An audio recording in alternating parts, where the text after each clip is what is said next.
Hey everyone, I'm really excited to introduce today's guest, Andrew. I've known Andrew since 2010. We both lived in the Bay Area together at the same time, working at our respective startups, and have stayed in touch. And Andrew now finds himself as the founder and CEO of Curious. Curious is a fund. I'll let Andrew describe if it is a fund and how you think about that, but Yeah. a fund that acquires and builds leading software businesses through patience, permanent capital, and deep operating experience. Uh, Andrew's got a ton of experience himself as a founder, as an operator, as a CEO. Previously, was the CEO of Stamped, an e-commerce roll-up play, and the CEO of in residence at Tiny Capital. And I'm really just excited to get Andrew's thoughts today on everything that's happening. And Andrew, thanks for joining. Yeah. Good to see you. And we've been doing this for a long time, I guess now, huh? Yeah, that's Elder for sure. statesman. I want to come back to Curious just to help Yeah. kind of give our audience, because it's maybe something unique, right? That, like, I think a lot of people understand startups, Yeah. angel investors, and venture funds. But here's one from your website. From a very high level, a Curious company looks like this: a business that is horizontal or hyper vertical, one with recurring revenue that's between 1 and 5 million, strong net revenue retention and gross revenue retention metrics, and a path to profitability. Well, first of all, my question is, like, Yeah. why would I ever sell my business if I fit into those things? By the way, Yeah. that sounds great. Yeah. Well, I mean, we're actually more open to kind of, unique situations than most in this space. So really, like, we are built for kind of those companies that fall in between a company that has reached product market fit, but maybe is not venture scale. That's really who we're going after, and trying to cater towards. When you're in that range, actually finding acquirers for your business is actually can be quite difficult. Not all the time, right? If you hit the right vertical at the right time or find the right strategic partner.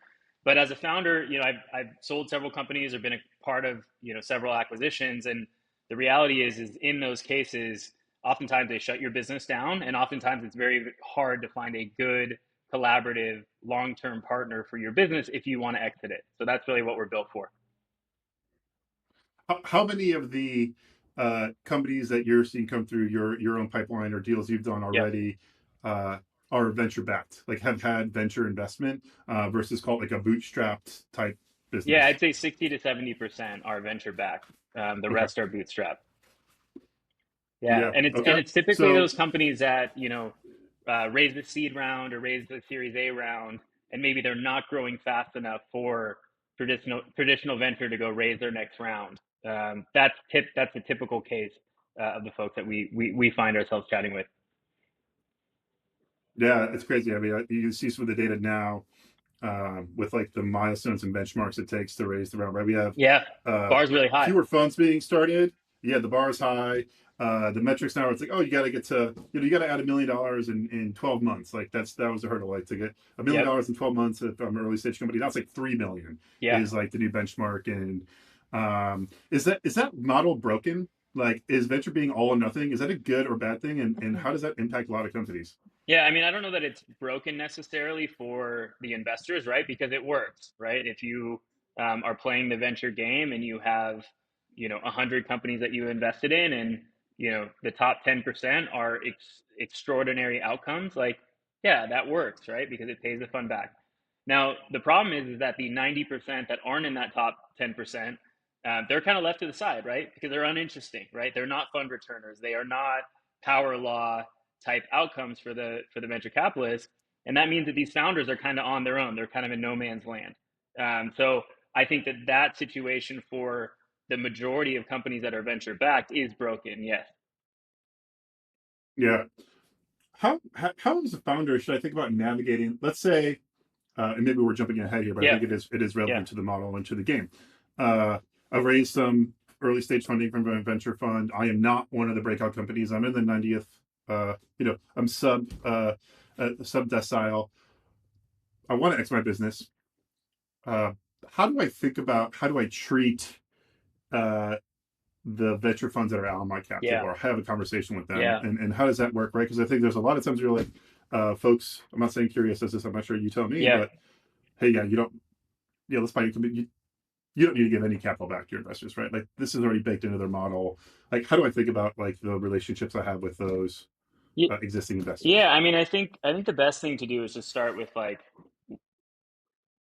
what is the outcome that I think is realistic for our company right now, right? I think one of the challenges with the venture path is um, the pre-money and post-money valuations that are placed on venture-backed businesses are kind of like disconnected from reality, right? Because they are projecting what the business can potentially do, right? And there's the safe templates that are kind of built for certain valuation dynamics that unless you do kind of have that hyper growth sort of scenario, your valuation essentially gets ahead of the reality of where the business is at. So, and most venture investors know that, by the way. That's part of the model. That's part of their understanding. So, if you're in that situation, I think the best thing that you can do is go to your board, go to your investors, and have an open, honest conversation about, hey, what options do we have here, right? You've seen more conversations around companies raising a single round and then essentially buying out their investors and operating a profitable, sustainable business themselves. That's an option. Uh, Firms like us are an option, right? Where you can come to us and say, hey, I want to exit my business. I want to make sure it lives on. I want to make sure I pay my investors back. I want to get some liquidity. Great. So there's options, right? And I think just doubling down on the churn and burn, all or nothing sort of dynamic of venture capital is not necessarily in the best interests of every business, certainly. Yeah, cool. Um, Similar to kind of switching gears to different financing debt. Yeah. What are dynamics that lead companies to take on unsustainable debt, and then how is board members and investors, how can we better support more sustainable decisions and maybe board member operational experience? Like, how does that play into this too? Yeah. I mean, and this kind of goes back to that incentive alignment problem maybe here. I've seen it most commonly when a business can't go raise the next round, but they need to either have a longer runway, they need to invest in a longer runway, or they believe they have some growth opportunity that they have not tapped into yet that can make them hyper growth. That's when I've seen debt being used. But you and I know this, Mike, because we've been doing this for long enough. Like early stage stuff is really, really tough, and it's hard to be confident in the trend, um, at this stage. So I've seen people get in a lot of trouble where they take too much debt out, and it's unsustainable, right? It's hard enough to operate a business profitably without debt. Then you add in servicing debt on top of that. It can be really, really difficult. So I see it typically in that scenario as kind of a last ditch effort when I can't raise more venture capital, but I don't want to shut the business down. I've seen it used quite a bit then. That's interesting. That's very interesting to me. Who's underwriting that then? Like, what types of people are providing debt? Yeah, there's a lot of SaaS specific finance type groups that are going and financing these companies. So yeah, typically those, right? But they're underwriting this. They should be looking at risk. I think they are looking at risk, but maybe underestimating trend and underestimating the challenges of operating a business with servicing debt, particularly those that are sub 10 million in revenue. Yeah, we've used that ourselves over the course of Yeah. the years to do it. And I've talked to other founders that do it. I think it's really it's a bad tool if you are lost, Yes. right? Like if you are trying to figure out product market fit Yes. or figure out what channels next. I think debt is really it can be really burdensome. Yes. Versus like if hey, if I put $1 in with certainty, I can say I get $5 back. It's That's a a good great use of debt. phenomenal tool Absolutely. there. Yes, Yeah, absolutely. Because yeah, you're not diluting yourself further either, right? With debt, that's a big benefit right. of taking on debt. So yeah, it can certainly be used correctly, but in the cases where companies are searching, it's not a great tool. Yeah. Uh, Switching now back to VC, what is the power law curve in VC? How do you think about that as it relates to Curious, the companies you're working with? How does it influence what founders feel from investors? Yeah, I mean, I think if you poll founders, like they feel the reality of power law every day, particularly if they are not one of the power law companies. And really, just a simple explanation of that is, there are these exponential outcomes in your investment portfolio, in a venture portfolio. And those exponential outcomes are where all of the attention goes. And it's usually not the majority, right? It is a minority of investments that actually fall into the exponential potential in an investor's mind. So that means that for everyone else, all those other companies, they're kind of forgotten about or they're less important. Let's say less important, not forgotten about. And in that case, you have less support, you have less strategic help, you have less excitement around what you're doing, you feel more alone as a founder. Like that's kind of what it looks like for the founders that are not in that exponential sort of trajectory in their business. For sure. And I've been What? in those, by the way, and it sucks. Yeah, It's not yeah. fun. You feel lonely. It's hard enough being a founder. It's hard enough being an entrepreneur. You do feel really lonely in that situation. What should I do if I feel lonely in that situation, but I still want to give this a go or make this a thing and create a lasting business? Yeah, I mean, And I'm not ready maybe to exit yet. yeah, well, I mean, obviously, like other founders that are kind of operating, similar businesses is really, really powerful. But I think that conversation around like, hey, let's be honest about what this is with my investors. Like, I think it's important to note, Mike, that, like you mentioned, investors do realize that not every business is going to be a grand slam home run, right? And um, it is better to be honest with them and say, hey, like, I'm not seeing a path here to 100% year over year growth. Just this business is not that. And having a conversation about, hey, what are my options? Should I explore an exit? Should I look at a recap? Should I look at debt? And have an open conversation there rather than just kind of acting like, hey, everything's amazing. We're doing great. We sort of have that culture in startups because that's how you successfully raise money in a lot of cases. But at a certain point, you got to say, hey, this is what this business is, and that's okay. You'll hear people say like, uh, understanding the investors that gracefully help you navigate that Yes. are like the people you want to work Yes. with. Like, how do you now you don't realize that until you're going through it. So like, any from your own learned experience, any advice on how do I test for that type of like person that's going to help me gracefully exit or Yeah. liquidate this business because you don't know until it's No, actually you happening. don't. No, I mean, you kind of lean on the reputation. I'm always a big believer as well that when you're fundraising, you're interviewing the investor as well, right? Not just them trying to see if you're the right fit. You have to see if they're the right fit.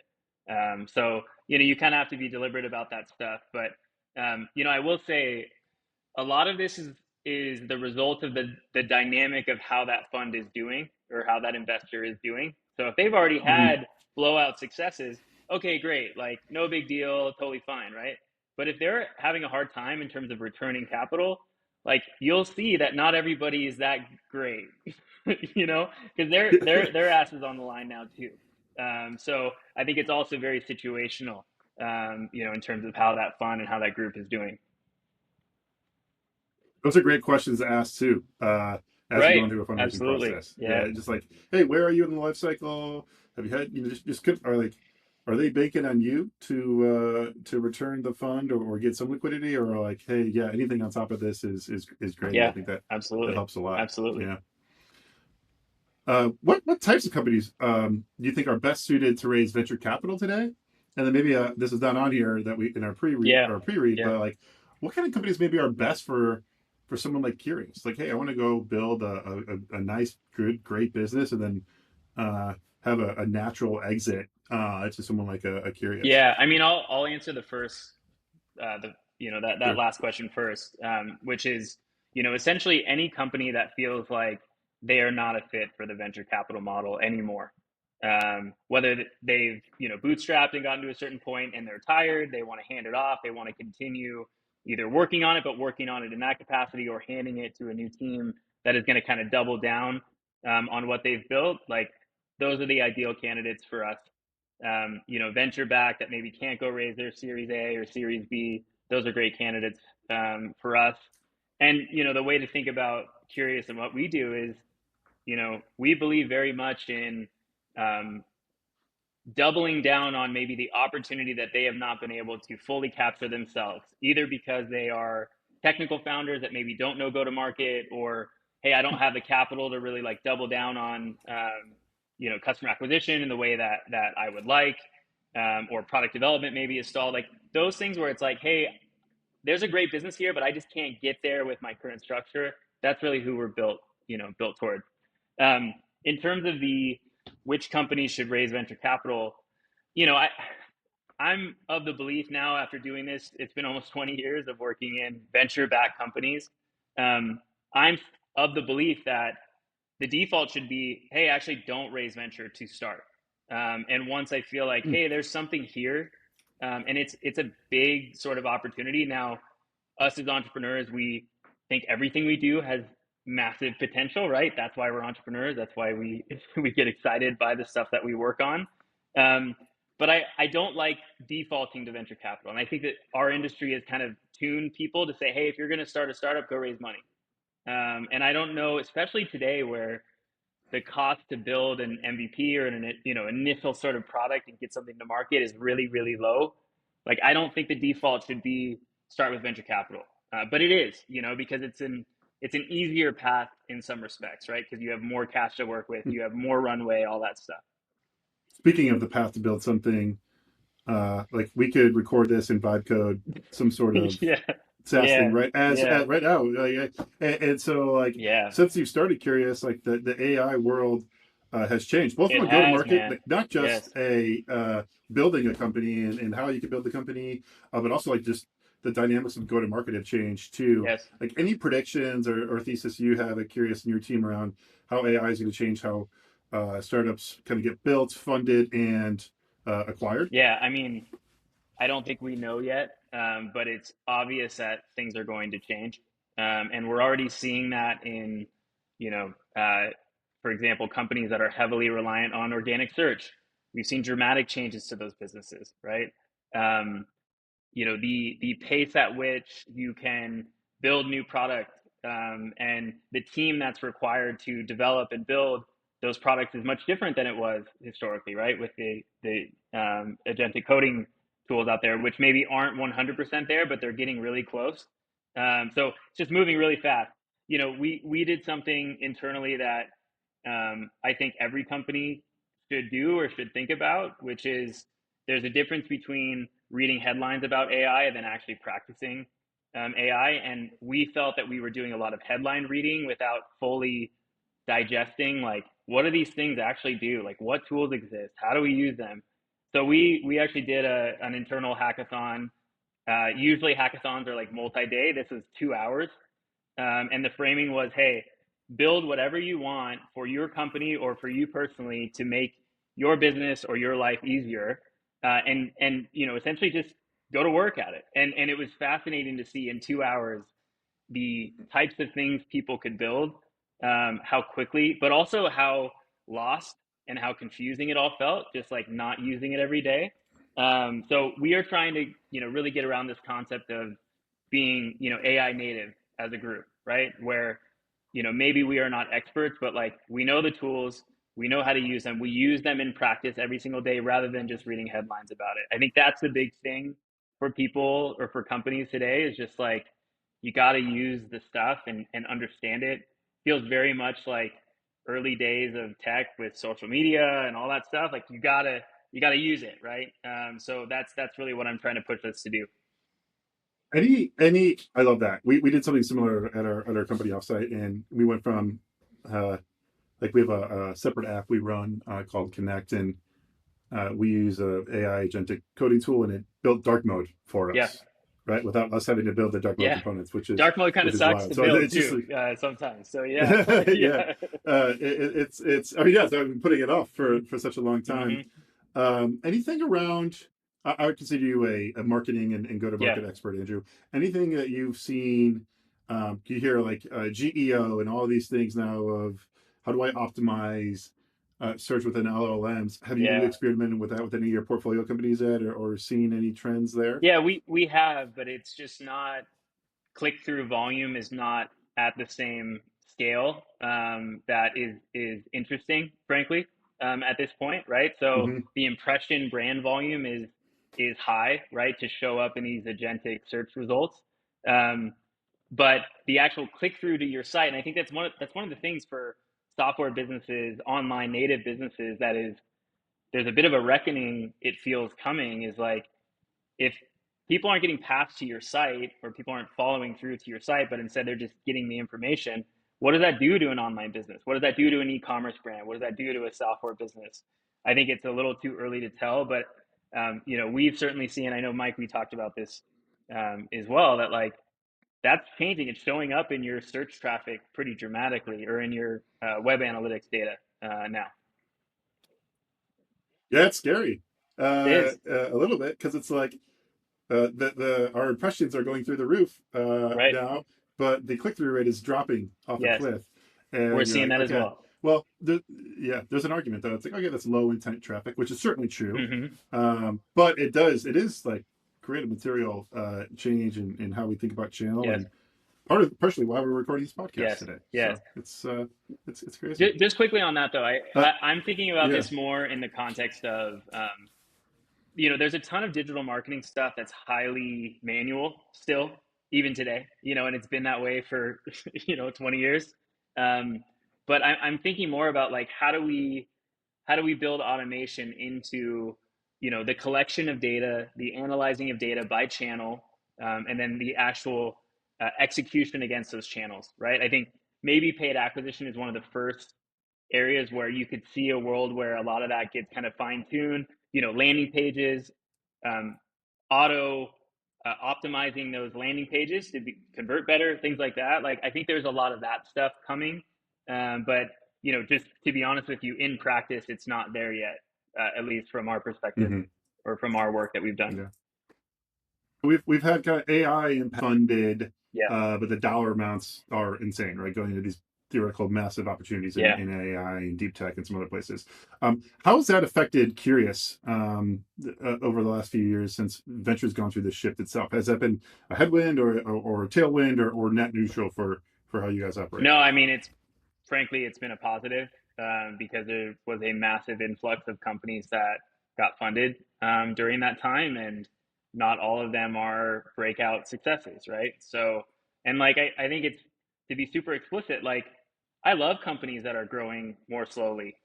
I really do. And I think that like our whole the industry is built around these like unicorn breakout successes. And the reality is, it's just not the majority, even though it sounds like that from reading the headlines. It's just not. It's not very common. And I just think like all of these great companies, they either get shut down, they get forgotten about, and they die. And it doesn't need to be that way. So like for us, that's been a net positive, right? That there's been this massive influx of companies created, massive influx of funding going to these companies, and then a significant number of them don't fit that model, right? In practice, 3 years later or 4 years later, whatever it's been. So I think it's been a positive, and I think it's exactly why we feel it's important to exist right now. Yeah, well, fantastic. I want to dig more now, kind of into some of the tactical functional parts of Curious. Yeah, I'm intrigued. I think our community's intrigued because, like you said, it's not the kind of standard out there. So maybe the first thing, can you pivot from raising venture capital to building a sustainable, curious like company? yeah, yeah. I mean, I think absolutely, and I think it starts with what are my goals as a founder, and what conversations can I have with my investors to reorient them towards building a sustainable business, rather than being reliant on future rounds or raising more money. Like we talked about before, I think there's more openness to that conversation than founders may realize. And Mike, you and I have gone through this motion a few times now. There is something very tiring as well about always being reliant on venture capital to exist. It's just tiring. It sucks, right? You have to go convince people to give you money to continue operating. I think that dynamic for most companies, most startups, is not super healthy. So yeah, I think that's a way to think about it. Is let me reframe maybe the outcome that I want personally, which is maybe I don't want to build a unicorn. I just want to build a business that can last for 10+ years, that isn't reliant on venture capital, and then go speak to your investors and see what options exist. Recapping, exiting to a firm like Curious that can help you double down on and continue down the path that you're on without raising more capital. Or potentially, like I've seen founders recap it themselves, right? Like find a way to, either get money or take their own money and buy out investors. Like I've seen that happen quite a few times. So I think it's a different framing maybe around the original intention that you had when you set out to build your company, and just kind of reframing that in your mind and with investors. there's being honest and forthright with your Yes. investors, like truly honest, Yes. right? Not like, I'm not saying founders deceive, but I'm saying like everyone kind of puts on this front like, oh, everything's Totally. amazing, this is Yes. great, Yes. like, but if you're just honest and open and have those conversations, you don't know what it will unlock, right? Because I've gone through it myself where we've had investors like, hey, yeah, this is. We've had one investor that was like, nope, this is not a good deal. Yep. I'm not going to do it. Yep. And someone else, same terms, was like, I love that deal, right? But like, if I never had the conversation, this does not get done. So I think just being honest and truly like, what are my true intentions, Yes. and not just saying something just because I think that's what I should say. Absolutely. Yes. That's also scary, It right? is. That's actually pretty scary too, Yes. to be that vulnerable with someone that's giving you million, $2, $3 million. But I think it is So important. here's so on that point, because I think it's worth maybe a few more thoughts there. Is like this is maybe the benefit of power law. Okay, right. So Mm-hmm. if one of my investors or my investor group, has already 5x their fund, right, and I'm the laggard that has been around for 6, 7 years in their portfolio, hasn't gotten liquidity, hasn't shut down, um, you would be amazed how open to that conversation those investors are, right? Because it's like, yeah, we we don't want this fund to continue, or these companies that are kind of laggards to kind of stay status quo, and they also don't want to see it shut down in most cases, right? So I think there's more openness to that conversation because of the power law, right, and the outsized returns that can come from the few, that really open up the door for maybe the ones that aren't in that category. Yeah. So you've already made some acquisitions, Yeah, three so far. Convox, Avenue, Yeah. Buildfire. Um, what made these companies a good fit for Curious? Like, what did the process look like? What's one founder behavior mindset that what do you value during that process as well? To kind of, as me as a founder listening to this, like, oh yeah, this I might be a good fit for Curious or the a Curious type company. Yeah, I mean, so all of those three companies have been around for more than 7 years. And in almost every case, the founder CEO was kind of tired of working on it, to be honest with you. And it either became a non-core focus for them, or they felt like they didn't have the tools, or didn't have the capital, or didn't have the energy, frankly, to like really make it become what it could become. And like we say on our site, it's on our kind of the headline of the website is, we're bringing ambition to this, and ambition in terms of new eyes and new energy around that vision. So in all three cases, like that was sort of the profile, either venture backed or bootstrapped, where they just felt like, hey, I'm kind of maxed out here. I don't know what else to do with this business. I built a good business and I want to get liquidity. I want to exit the business, but I don't really want to take it forward, or I don't know how to take it forward. That's been the profile of those three. How often, either through your time here or previous Yeah. experiences, like how often does the founder stick along? Like they just need someone to kind of ride, Yeah. in a more meaningful role. And how often do you want them to stick around versus like, hey, we need a clean break. Like if we're going to live this ambition through, in our eyes, you can't. We don't need. No offense, but we don't need you along for this Yeah, ride I anymore. mean, I I don't have a strong preference. I've seen just, because I did this for 6 years at Tiny before, and I think the thing that you find in practice is in that situation when a founder has worked on a business for that long, they've been the founder, they've been the entrepreneur, right? By selling the business, they're essentially not, making every strategic decisions anymore, and they also got a check, right, at close, like, so motivation changes, incentive structure changes, dynamic of just like, hey, this is my business versus this is someone else's business, like that can be tough for most founders. So I think in most cases, whenever you're acquiring a business, typically it's better to like the founder to transition out and hand off the business just because of those dynamics. um, we are open to both, and we love when the entirety of the team stays, so we can kind of continue working on the vision. So, the founder CEO person is like, that's kind of a more personal decision in terms of what they want. But like, we always want to keep the existing team going forward, and doubling down on that group. So that's a big piece. The founder and CEO stuff is maybe a little little harder depending on what they want. What's that like? From a whatever you're willing to share, because I feel like that's Yeah, like living in someone's house with like yeah, people there that live there, and then like the housekeeper's gone. You yeah. know, what's that like? I mean, from our perspective, we really lean on the team. So, like, we feel like we have good visibility into what's worked well and what hasn't worked well, and we can kind of work alongside that. You know, in terms of the personal feel for the founder, it depends. I will say every single founder that we've bought a business from, like they're excited, right? Because their business continues to live on, their team continues to be able to work towards this vision. Their customers still have a service that is, being delivered to them. We're taking care of those customers. We're making sure that we have, a good offering there. Like they're excited and they walk away with, liquidity, right? So that's been our experience, but that's obviously not always the case. I think the Yeah. thing, I think the thing that really sucks in acquisitions typically is this concept of I sell my company, I have to sign a golden handcuff thing for 4 years, I have to rest, invest, and be miserable for 4 years, and then oftentimes my company gets shut down. Now, in those cases, typically it's a strategic acquirer who pays more or is willing to like write a big check, so maybe they're happy, but like that sucks, right? Because these businesses shut down in almost every case. So we are trying to be the option that's not, you know, golden handcuff, shut the business down, essentially make it all go away, everything that you built.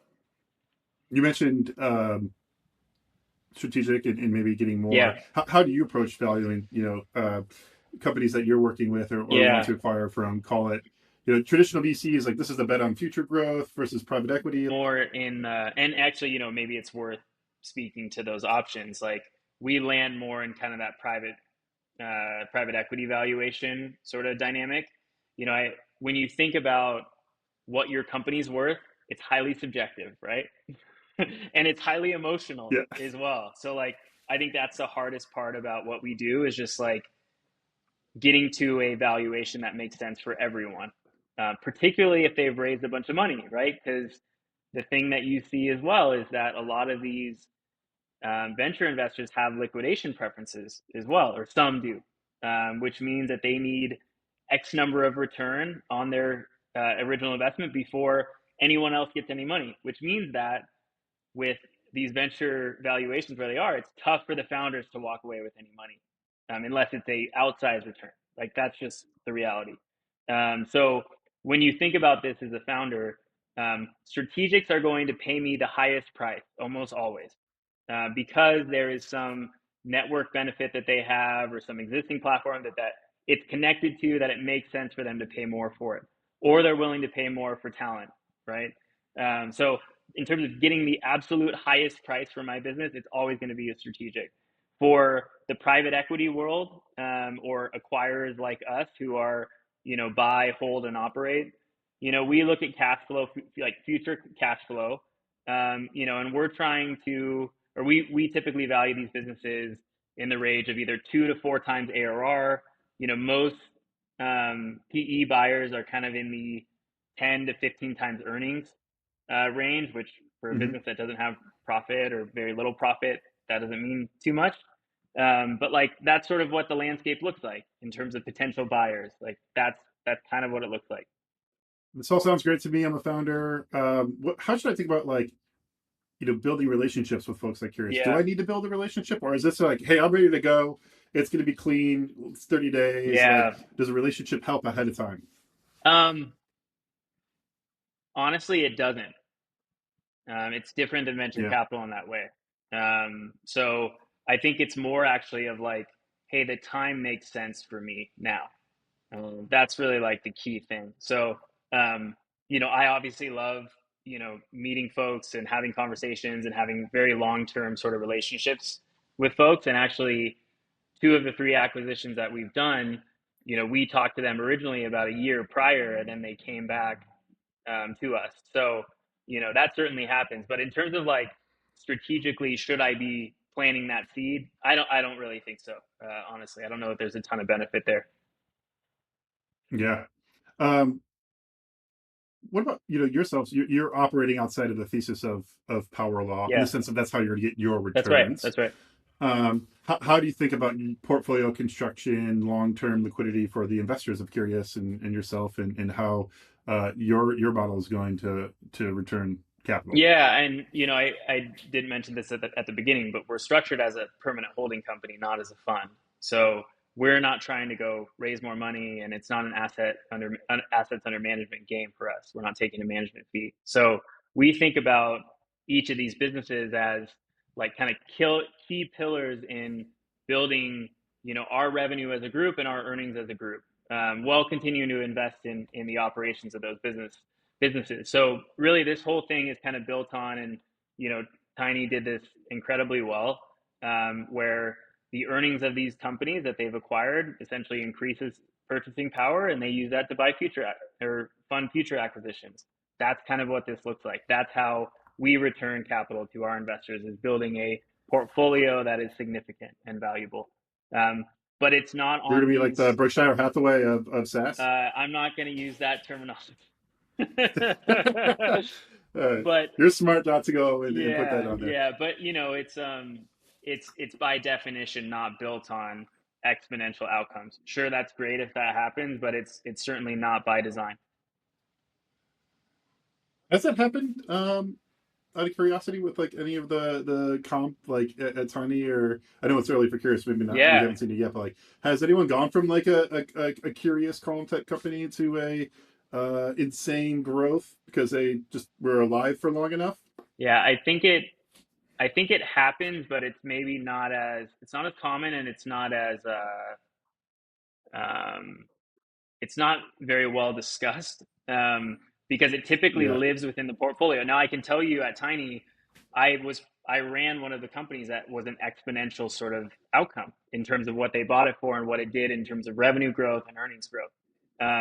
Now that that just went back towards the group, right? Which funded future acquisitions, Mm-hmm. and so you don't really hear about it in the same way of a typical sort of outcome like that. I haven't heard of a ton, Mike. To answer your question, I haven't heard of a ton of like, we buy a company in this model, we spin it out, we raise capital for it, and we go after this exponential outcome. I haven't heard a ton Yeah. of that in Sure. this world. Yeah, Yeah. That makes sense. It's just interesting because like I was looking at Replit ARR yeah, chart the other day, and it's been around for a while, and then right. it's like all of a sudden it goes from like 10 to $100 million Yeah, in ARR, yeah, which is and wild. I So I want to talk about these AI products real quick, because I think it's interesting. Like, those are the potential to be flash in the pan sort of products. Not saying they're going to be, right? But like, the exponential trend of revenue growth is maybe not sustainable. I actually like thinking back to maybe some of the early examples here. You remember like the AI generator headshot image generators that yes, so you yes. could go do a new headshot. Those things were straight up, right? And then all of a sudden it was built into OpenAI or whatever. It's easy to do that now, and they just fall through the floor. Now, if I'm a founder running that business, um, I should have sold then, right? This business, because it Yeah, had this exponential sort of. So I think it's too early to know how sustainable the revenue growth trend is of these AI tools. There's obviously a whole new market and industry being built here, but I am kind of inherently skeptical about the long-term trajectory of these type of companies. Not speaking to Replit specifically, but just like, you know, sure. flash in the Yeah, pan is there's no tough. question. Yeah, I've become a customer of quite a few, and then turn off of them because you're just like, I'm intrigued. Can this do this for thing? sure. And then maybe it can or maybe it can't. But then like, oh, like the other day, for example, like Figma just like launched their own. Like, oh, great! I'm already a customer of Right, Figma. right. I can go and cancel this other one now. Hmm. So it's just like interesting reckoning For that is sure, going on, for or that sure. will go on Yes. for sure. I want to talk about your founder career before we wrap up here, because you've been a Yeah. founder and have run businesses, and you're now a founder of a different type of business. But what's something you know now about raising capital, whether it's venture or capital for your own business, or ones prior, that you wish you would have better understood earlier in your career? Man, I have so many thoughts here. I think I'll start by saying when I first got into startups, I thought that the holy grail and the thing that I was so enamored by was companies that were able to raise venture capital and venture capitalists. I thought it was the coolest thing. I thought it was, right, all that stuff. And then you just go through that motion enough, either as a founder or as an investor yourself, right? I've invested in 20 plus pre-seed, seed startups. So I've seen that side as well. And the thing you realize is like, it is a numbers game. And it is that power law sort of dynamic. And um, it's maybe not always the best thing for the founder to go raise money. It doesn't always work in their best interest. So I think maybe over time, and you sometimes see this with like second time and third time founders, is like if they raise money on their first company, they typically don't go raise money on their second, or maybe they're more skeptical of raising money on their second company. I'm sure you've seen that with friends Yeah, yeah. and folks that you know, right? So um, I think my biggest takeaway is like it's not as sexy as it seems. It's not the end all be all like it seems. And I just think it's maybe not terribly healthy to only focus on these flash in the pan exponential sort of businesses and instead think about, hey, software is incredibly, or technology is incredibly efficient as a business. It's one of the best businesses in the world. Like, can I do this in a more sustainable way? Like, that's the biggest thing. Like it's not about the headlines. It's about building real sustainable businesses that last. Um, and I think we've kind of gotten maybe too far away from that as an industry. Is yes. My question is why. Like, if the numbers in the game, like the number game works and venture works as an asset class, let's just say that's true. Yes, Why do you, Andrew, care? Is it because of because it doesn't, it works for the people, or is it the model? Like, is it the business model you like, the business, or is it more the human side, or It's is it more the human side, supporting honestly, the? and it works. Yeah, It works. Like, let's be honest, it works for the investors, and it works for the founders that found the companies that are the unicorns. It does not work for everyone else, right? And I think I care about it because um, I've spent my entire career working on early stage companies, and it's so hard, it's so tough, and I've seen so many founders walk away with nothing and with their company being shut down because it's not built for everyone. That's why I care. So it's nothing altruistic necessarily, but it's just like it just it sucks sometimes for the people that aren't in that top tier, or the companies that aren't in that top tier. so you're solving a problem here for your life's work in a way, or life's work to date, which Yeah, is, and I yeah, like, we are an investor. We are trying to make money as well. So like, it's not, I want to be like honest that it's just like it's not a nonprofit, right? But like, we're trying to do things differently and provide a different option and think about things, or encourage people to think about things differently. That's really what we're trying to do. And whether we're successful in that or not, we'll see. But yeah, I think there needs to be different voices in this world. yeah. So you mentioned you've been doing this for almost 20 years now, and in some capacity, you've written about this on the blog. Yeah. But how do you handle burnout as a founder? Um, man, Damn I'm you. I'm not great. I'm admittedly not that great at it. Um, but I've crashed and burned a few times throughout this career, because you just get so passionate about what you're working on, and it's really hard to turn it off. I'm very deliberate now. I have a 9-month old son, and that changes things. So I'm pretty deliberate with like, I get into the office 8:30. When I'm off, I'm off. I don't look at my phone. I don't look at my computer. I don't pull it out, and start working. So I think that's the biggest thing for me, is just like really building in core focus time, and then having clear off time is the most important thing, at least that I found. I found that when my daughter was born, I kind of went through the same thing where like I'm actually probably more efficient. Yes, You have to be more efficient with totally. your time Yes, and what you spend your time on. I yes, probably don't waste as much time on things I shouldn't spend my time on anyways. yes, So yes. uh, it's an interesting thing to go through as a founder. Yeah, no doubt. Our whole theme this year, we've talked a lot about AI. It's like something that's on my mind every day, and that's why what we created this new season podcast is talk about like just relationships. I'm grateful to know you, Andrew, through our Yeah, time likewise. together. Um, and so I'm curious, like, what's one professional relationship that's kind of changed the trajectory of your career or your life? Like anyone you want to shout out? Oh man, I'm I sure there's a mean, few there's too. so So many. There's so many. I think a lot about John Borthwick at BetaWorks and just that whole chapter that I had, and how grateful I am for the opportunity that he gave me. I think about Andrew Wilkinson and Chris Farling at Tiny, and just grateful for that opportunity. I mean, there's just so many people throughout my career. I mean, I my whole career was built on just throwing myself in the trenches and reaching out to people and just like trying to will myself into a position that I could learn and grow and show what I could do. So there's so many people throughout that the course of my career that have been instrumental in that. So yeah, too many to name.